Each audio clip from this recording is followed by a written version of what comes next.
Je vous ai compté la semaine passée, pas compté, je vous ai dit la semaine dernière que Vernon Rosenau était décédé, celui qui était président de Baptist Mission jusqu'au mois de juin dernier.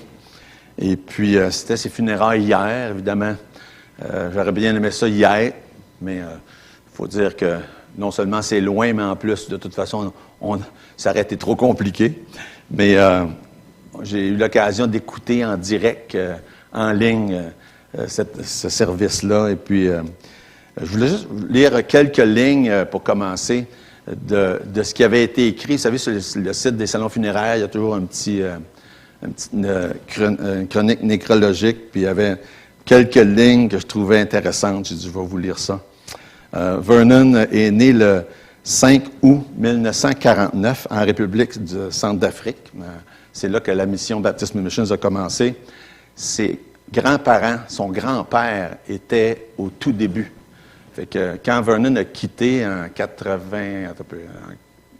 2000 à peu près, ou 80, dans ces années-là, pour être représentant à Cleveland, ça faisait 80 ans de fil qu'il y avait un membre de la famille Rosenau qui était là en République centrafricaine, qui œuvrait comme missionnaire quand même. Puis il y en a d'autres qui continuent maintenant. Fait que c'est ça, il est décédé non, c'est pas ça, je veux le dire comme ça dit. Il a rencontré son Sauveur face à face le 25 décembre 2020. J'aime tellement ça, comment c'est dit. Rencontrer son Sauveur face à face. Il a reçu Jésus comme son Sauveur à l'âge de 8 ans, et depuis, il a toujours compris que sa décision, ce soir-là, lui assure la vie éternelle au ciel à travers de la foi dans la mort de Jésus sur la croix. Puis il y a un petit paragraphe que je trouvais drôle. Il dit, « Il y a de fortes possibilités qu'aujourd'hui, à cause de l'immense joie qu'il a d'être dans la présence de celui qui est mort pour lui, que Vernon est en train de danser devant le trône de la grâce. » En tout cas, c'est intéressant de considérer ces choses-là et de penser, moi ça m'arrive souvent de réfléchir, qu'est-ce que ça va avoir de l'air? Hein, le moment, l'instant où on passe de ce monde-là dans l'éternité, dans la présence de Dieu. En tout cas. Et c'était un gars très, très organisé. Il avait tout planifié, ses funérailles. C'était très, très simple. Et j'admire ça, d'ailleurs, quand même quelqu'un qui avait un poste quand même très connu là, dans tout le pays, puis même dans d'autres pays. Et il y avait des gens qui écoutaient en ligne parce qu'il y avait eu une œuvre en Afrique, en France, aux États-Unis, en tout cas. Et puis, très simple. Puis, il avait tout planifié les détails. C'est un gars comme ça. Et qui ferait quoi, qui dirait quoi. Puis c'était celui qui était président avant lui, Gary Anderson, qui faisait le message. Puis Vernon, son texte favori, qu'il avait choisi pour représentatif de sa vie, c'est Romains 12, 1 et 2. Je suis sûr que la plupart, vous connaissez qu'est-ce que ça dit dans Romains 12, 1 et 2. C'était pas surprenant que c'était le texte que celui qui a prêché a choisi. Puis je vais juste le lire pour s'il y en a qui ne sont pas familiers avec Romains 12, 1 et 2. Là. Je vous exhorte donc, frères, par les compassions de Dieu, à offrir vos corps comme un sacrifice vivant, saint, agréable à Dieu, ce qui sera de votre part un culte raisonnable. Ne vous conformez pas au siècle présent, mais soyez transformés par le renouvellement de l'intelligence afin que vous discerniez quelle est la volonté de Dieu, ce qui est bon, agréable et parfait. Certainement très représentatif de Vernon. J'ai eu l'occasion de le côtoyer une vingtaine d'années, puis ceux qui le connaissaient depuis longtemps. Quelqu'un qui avait vraiment compris que ça veut dire de offrir sa vie en sacrifice. Puis c'est ce qu'il a fait. Puis il a servi, je pense, presque de 50 ans là, comme missionnaire ou une autre responsabilité dans l'œuvre de Dieu. Et à chaque fois que je reviens de ces rencontres-là, je vous le dis souvent, j'ai toujours l'impression d'avoir marché parmi des géants. Puis Vernon, c'était certainement un de ceux-là que j'aurais dit oui, c'est un de ces géants-là. Et qui, Romains 12, 1 et 2, représentait très bien le genre de vie qu'il a vécu. Fait que mes pensées ont tourné autour de ça cette semaine, puis je pensais à lui, je pensais à d'autres qui nous ont quittés, qui sont dans la présence du Seigneur, puis comment est-ce que ça occupe souvent nos pensées. Puis finalement, j'ai abouti sur un sujet qui est la communion avec Dieu. Fait que on peut voir facilement de passer de être dans la présence de Dieu pour l'éternité, à être dans la communion avec Dieu aujourd'hui sur la terre. Puis la première chose qui m'est venue à l'esprit, c'était Enoch. Et on va pas vraiment étudier Enoch, mais cette image-là de quelqu'un, la Bible dit, qui marchait avec Dieu, hein, parce que la communion avec Dieu, c'est ça, marchait avec Dieu, puis à un moment donné, imaginez Enoch, il marche avec Dieu sur la terre, comme nous, on est supposé de faire, puis tout à coup, il marche avec Dieu au ciel. Passer de un à l'autre. Et la communion, c'est ça. Notre communion sur la terre, c'est un avant-goût de ce qu'on va connaître au ciel, dans la présence de Dieu. Fait que c'était une des choses qui m'a amené à mettre tout ça ensemble. Puis évidemment, quand on parle de communion, il y a aussi l'autre grand sujet qui est le repas du Seigneur. Et le repas du Seigneur, souvent, est appelé la communion, mais c'est loin de se limiter. Quand on parle de communion, ça ne se limite pas au repas du Seigneur, bien évidemment. Il y a tellement beaucoup plus que ça. Fait que c'est pour ça que tout ça, en fin de compte, a amené au fait que, justement, ça faisait trop longtemps qu'on n'avait pas pris le repas du Seigneur. Puis qu'on va faire ça, j'ai pensé, justement, faire un message un peu plus court, parce qu'on est limité dans le temps. Puis on va regarder le vaste sujet de la communion, puis en même temps préparer nos cœurs pour le repas du Seigneur. On va prier. Oui, Seigneur, notre Dieu, on est reconnaissant de l'opportunité qu'on a d'être dans ta présence aujourd'hui, et toujours avec action de grâce pour ton grand amour, le sacrifice merveilleux. Et Seigneur, en anticipation de ce jour où on va être transposé, transporté dans ta présence. Et on a hâte, et en même temps, on sait que tu nous as laissés sur la terre avec en tête qu'il y avait des choses qu'on avait encore à accomplir. Et certainement, vivre pour ta gloire, ça fait partie du but principal de pourquoi on est sur la terre. On te prie, Seigneur, qu'aujourd'hui, dans le temps qu'on passe ensemble, nos pensées, nos cœurs soient tournés vers ce qui t'honore et ce qui te glorifie. Je voudrais te prier que tu bénisses, Seigneur, cette assemblée ici ce matin, puis aussi que ta parole soit bénie dans nos cœurs. C'est dans le nom de Jésus, je te prie. Amen.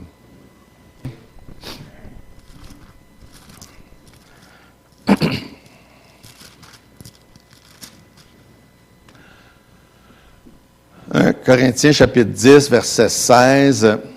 La coupe de bénédiction que nous bénissons n'est-elle pas la communion au sang de Christ? Le pain que nous rompons, merci. Le pain que nous rompons, n'est-il pas la communion au corps de Christ? Puisqu'il y a un seul pain, nous qui sommes plusieurs, nous formons un seul corps, car nous participons tous à un même pain. Et quand on parle de communion, on parle de communion avec Christ, avec son corps, ce qui implique avec les autres, parce que le corps de Christ, c'est l'Église. Fait que communion avec son corps, communion avec Jésus, communion avec les uns et les autres. C'est ça le sens large du mot communion dans la parole de Dieu. 1 Corinthiens 1, verset 9, ça dit « Dieu est fidèle, lui qui vous a appelé à la communion de son Fils, Jésus-Christ, notre Seigneur. » Fait que la communion avec Christ, c'est un privilège, mais en même temps, c'est une responsabilité. Il nous a appelés à ça. Puis quand on prend la table du Seigneur, on le fait toujours avec en tête qu'est-ce que Jésus nous a dit. Ça, c'est en mémoire de son sacrifice. C'est en mémoire de ce qu'il a fait, mais c'est aussi en mémoire de ce que ça représente Jésus, son corps, l'Église, son sang, etc. Il y a plusieurs éléments que ça nous rappelle, à part l'idée principale que Jésus est mort, Jésus a donné sa vie, il a versé son sang pour nous racheter de nos péchés. Fait que quand la Bible parle de communion, c'est toutes des choses qui vont dans le même sens. Ça a rapport à Jésus lui-même, ça a rapport avec ce qu'il a fait, puis ça a rapport avec son corps qui physiquement a été brisé, mais aussi son corps qui est spirituellement, c'est l'Église. C'est toujours été un élément important. Puis le mot, la communion qui est le repas du Seigneur, puis la communion fraternelle que la Bible parle au sens large, sont deux choses qui sont reliées ensemble, mais sont deux choses distinctes. Par exemple, puis c'était deux choses très importantes dans l'Église depuis le début. Dans Actes chapitre 2, verset 42, par exemple, on nous dit que les deux faisaient partie des pratiques courantes de l'Église. Acte 2, 42, persévérait dans l'enseignement des apôtres, la communion fraternelle, la fraction du pain, qui est le repas du Seigneur, puis les prières. Fait que c'était des choses que l'Église avait déjà incorporées dans ses pratiques courantes depuis le début, puis depuis 2000 ans, ça dure encore. Puis ces deux choses qui sont reliées très étroitement ensemble sont encore des choses très, très importantes dans la vie de l'Église. Le mot communion en tant que tel, ça revient pas très souvent, 18 fois dans le Nouveau Testament. Et c'est deux mots mis ensemble. Hein, c'est comme union. C'est une union commune. C'est pas compliqué à comprendre le sens. Une union, c'est commun, c'est d'être regroupés ensemble, être unis pour la cause. C'est toutes des choses qui pourraient définir le mot communion. Et par exemple, on voit ça démontré dans certains enseignements du Nouveau Testament, dans 1 Corinthiens 12, verset 7, par exemple. Or, à chacun, la manifestation de l'Esprit est donnée pour l'utilité commune. Ce n'est pas le mot communion en tant que tel, mais ça parle de ça, l'utilité des autres. C'est commune, c'est à chacun, mais c'est tous pour un. Hein? C'est ça qui est l'idée. Ou dans Philémon, verset 6, où ce que ça dit, « Je lui demande que ta participation à la fois soit efficace pour la cause de Christ. » Pour l'utilité commune, puis pour la cause de Christ. Ça définit la communion. C'est pour chacun, mais c'est aussi pour Christ. Et c'est ça que ça veut dire, le mot communion. Donc, quand ça réfère au repas du Seigneur, ça nous rappelle ce que Jésus a fait. Puis quand ça réfère au sens large, c'est pour l'utilité de Christ, puis c'est pour l'utilité de tout le monde. Fait qu'on va regarder quelques manières que le mot est employé dans le Nouveau Testament. Qu'est-ce que ça veut dire? Qu'est-ce que ça implique pour nous? Dans Philippiens, chapitre 1, verset 27, puis ça en parle beaucoup dans Philippiens. Si vous demandez c'est quoi le thème de l'Épître aux Philippiens, probablement tous on dirait c'est la joie. Hein? Puis c'est avec raison d'ailleurs. Mais il y a aussi un thème qui revient très souvent dans l'Épître aux Philippiens, c'est la communion. Ça va ensemble. Et dans Philippiens, chapitre 1, verset 27, ça dit seulement « Conduisez-vous de manière digne de l'Évangile de Christ, afin que soit que je vienne vous voir, soit que je reste absent, j'entende dire de vous que vous demeurez ferme dans un même esprit. » Fait que là, on parle de la communion de l'esprit. L'idée que, en tant que chrétien, membre du corps de Christ, on a un même esprit, on devrait avoir un même esprit, une communion dans l'esprit. Être un ensemble par le Saint-Esprit. L'union entre chaque chrétien qui découle de son union avec Christ par la puissance du Saint-Esprit. D'ailleurs, la vraie communion qu'on a en tant que chrétien est seulement possible par l'union qu'on a par le Saint-Esprit. Un des chants qu'on chante, « Béni soit le lien qui nous unit en Christ. Hein? » Le lien, c'est notre foi commune, mais ça se fait par le Saint-Esprit. Mais la vraie, c'est pourquoi ça prend chacun être dirigé, transformé, contrôlé par le Saint-Esprit pour avoir une belle puis une bonne communion. Dans 1 Corinthiens, au chapitre 12, quand ça parle de ça définit comment ça se passe, ça dit, quand un est triste, tout le monde est triste, quand un est dans la joie, tout le monde est dans la joie, c'est ça que ça veut dire. Pleurer avec ceux qui pleurent, participer, consoler, aider, encourager, etc., fait partie du sens propre de la communion. Ça se réalise de plusieurs manières. Et par exemple, ça se réalise quand on se ramasse un groupe pour faire des travaux au camp, en allant chez quelqu'un faire une toiture comme on a fait là, chez Sébastien cet automne. quand on est là, quand quelqu'un a des moments difficiles, pour l'encourager. Ça se manifeste en assistant à l'Église, en servant le Seigneur, en étudiant la Bible ensemble. Et on pourrait nommer tellement de choses qui sont des exemples pratiques de comment cette communion-là de l'Esprit se manifeste et se met en évidence. Et, par exemple, en revenant à Philippiens 1, 27, ça dit « Seulement, conduisez-vous d'une manière digne de l'Évangile. » Ça se manifeste par une conduite digne de l'Évangile. Ensuite, plus loin dans le verset, ça dit « En demeurant ferme dans un esprit. » Ça se manifeste en étant ferme, puis aussi en combattant d'une même âme. Fait en faisant les mêmes combats, les mêmes luttes. C'est comme, des fois, on parle de l'expression mettre l'épaule à la roue ou soutenir. C'est ça l'idée de la communion. La communion, c'est pas juste se rencontrer, puis ça, c'est une partie intéressante. Par exemple, c'est un sujet intéressant, surtout dans un temps où on n'en a pas beaucoup. Hein? On a très peu. Par exemple, une des manières qu'on a de la communion, c'est les dimanches midi, quand on a l'occasion de manger ensemble. Mais c'est pas juste ça. C'est beaucoup plus que ça. Beaucoup plus d'occasions différentes de manifester notre unité d'esprit, même croyance, même combat, même foi. Une autre manière que la communion se manifeste, deuxième manière, c'est la communion de l'Évangile. Dans Philippiens, toujours, plusieurs fois, c'est plusieurs manières dans Philippiens qu'on le voit. Au chapitre 1, verset 5, ça dit « Au sujet de la part que vous prenez à l'Évangile. » La part qu'on prend à l'Évangile, c'est notre communion dans l'Évangile. Unis, chacun sa part dans l'Évangile. Évidemment, se manifeste premièrement dans l'évangélisation qu'on fait chacun de vive voix, ou qu'on annonce, qu'on proclame, qu'on témoigne le nom du Seigneur puis le salut. Mais dans le contexte, c'est pas de ce part-là qu'il parle quand il parle des Philippiens. C'est intéressant parce que ça aussi, c'est une part intéressante puis importante dans l'Évangile. Et comme les Philippiens, ils prenaient part à l'Évangile, puis c'est de ça dont Paul parle à plusieurs reprises dans l'Épître, en soutenant l'œuvre de Dieu financièrement.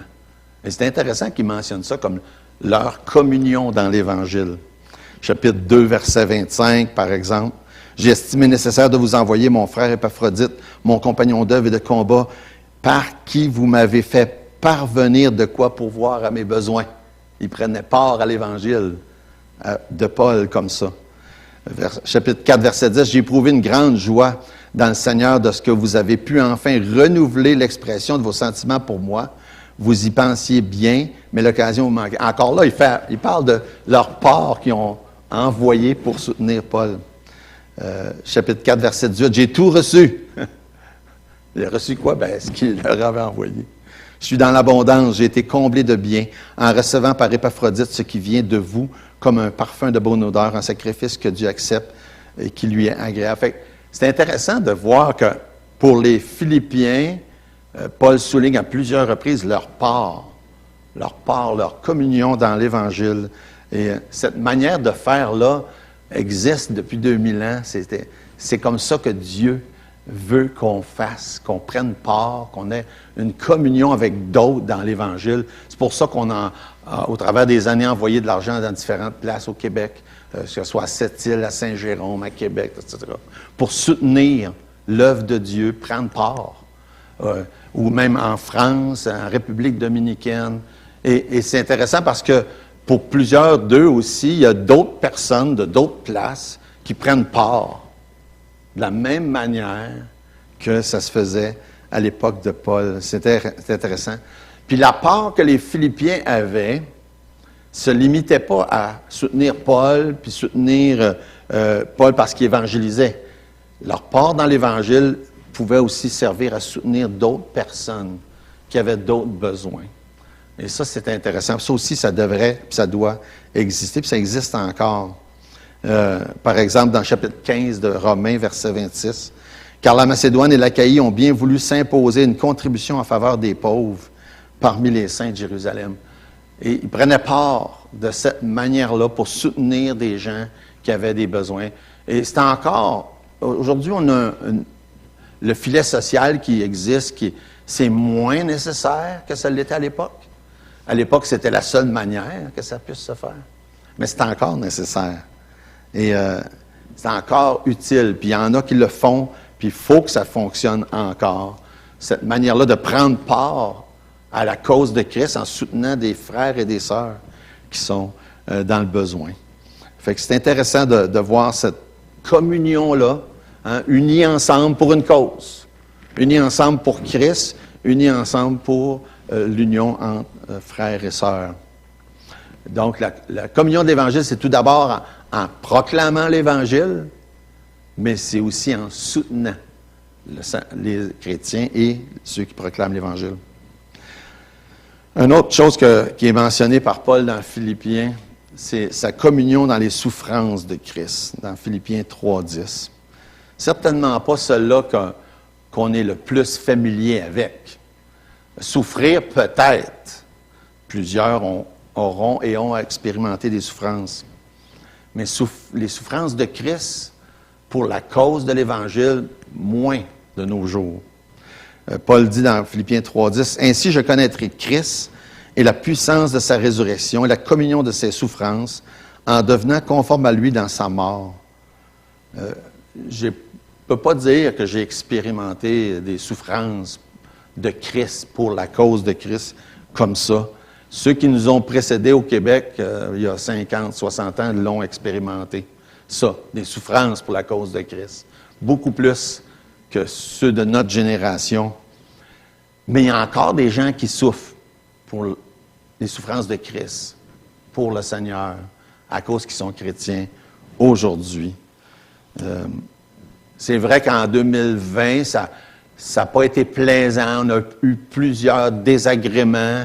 On a eu des difficultés à se rencontrer pendant un certain temps. On ne pouvait pas du tout, etc. Mais c'est très loin là, des souffrances de Christ. Des souffrances de certaines époques, de certains chrétiens et des souffrances de certains dans le monde encore aujourd'hui. Paul, certainement, est bien placé parce que lui, il l'a expérimenté. Les souffrances de Christ. Il le dit dans Philippiens 3:10. Il nous raconte des détails dans 2 Corinthiens, chapitre 11, que quand on lit ça, on se dit « Ah, mes amis, quelle sorte de... Hein? » Il parle des travaux, il parle des coups, 5 fois 40 coups moins 1. Je suis en train de regarder, j'ai tourné 2 pages. Il a expérimenté vraiment des souffrances, beaucoup plus que la moyenne des gens, la moyenne des chrétiens. Je ne sais pas si un jour j'aurai part à la communion aux souffrances de Christ. J'espère juste que si ça vient le temps, que j'aurai la grâce, le ferai avec grâce, comme Dieu voudrait qu'on le fasse à chaque fois que quelqu'un a eu à souffrir pour la cause de Christ. Mais la vraie communion, on a parlé de plusieurs aspects de la communion, la vraie communion ultime, c'est le jour qu'on va voir Jésus face à face. Ça va être l'union, les uns avec les autres et avec Christ. Et on peut juste imaginer, la Bible nous donne quelques détails, mais au moment où on se parle, on peut juste imaginer que ça va avoir de l'air. Et on occupe nos pensées avec des belles vérités, des belles idées que la Bible nous partage, comme par exemple quelques passages qui nous parlent de ça en disant, Romains 8:18, « J'estime que les souffrances du temps présent ne sauraient être comparées à la gloire à venir, qui sera révélée pour nous. » Hein? Et quand on est à un moment où on est un petit peu plus découragé par des difficultés ou des souffrances, on pense à ça. Hein? Les souffrances du temps présent, c'est rien à comparer avec la gloire à venir. Ou encore dans 1 Pierre 5:10 qui dit « Le Dieu de toute grâce qui vous a appelé en Jésus-Christ à sa gloire éternelle, après que vous aurez souffert un peu de temps, vous perfectionnera lui-même, vous affermira, vous fortifiera, vous rendra inébranlable. » Ah oui, souffrir un peu de temps, ça se peut. Mais qu'est-ce que ça va être après? Hein? La gloire éternelle. Ou encore 1 Pierre 4, 13 qui dit « Réjouissez-vous au contraire de la part que vous avez aux souffrances de Christ, afin que vous soyez aussi dans la joie et dans l'allégresse lorsque sa gloire apparaîtra. » C'est pas facile de se réjouir dans la souffrance, c'est sûr, mais l'idée qu'un jour, on va être dans la gloire éternelle.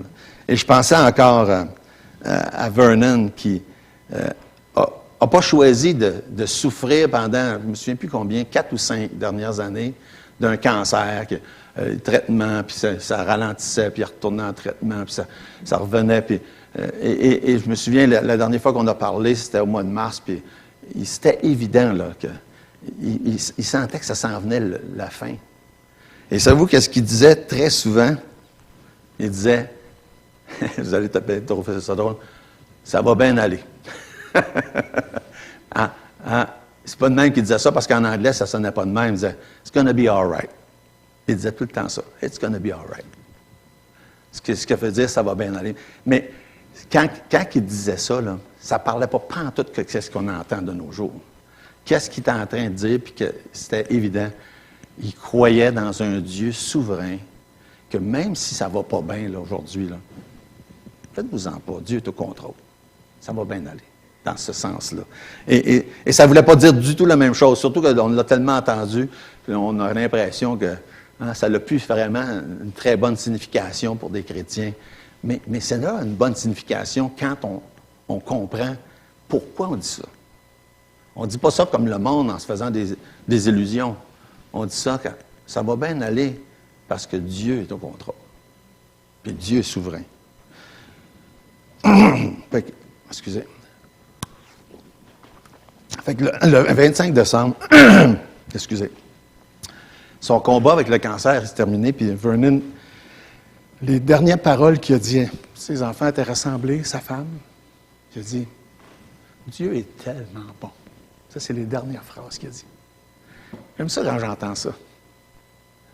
Quelqu'un qui a souffert pendant plusieurs années du cancer, puis qu'à la toute fin de sa vie, il dit, inquiétez-vous pas, ça va bien aller. Dieu est tellement bon. Puis là, il les a quittés. Il s'est retrouvé dans la présence de son Sauveur. Hein? Ça, c'est quelque chose. Dieu est tellement bon. Et j'aime beaucoup l'expression en anglais qui dit, quand quelqu'un décède, il a été admis dans la gloire de Dieu. Hein? C'est bien différent de dire, oh, il est mort.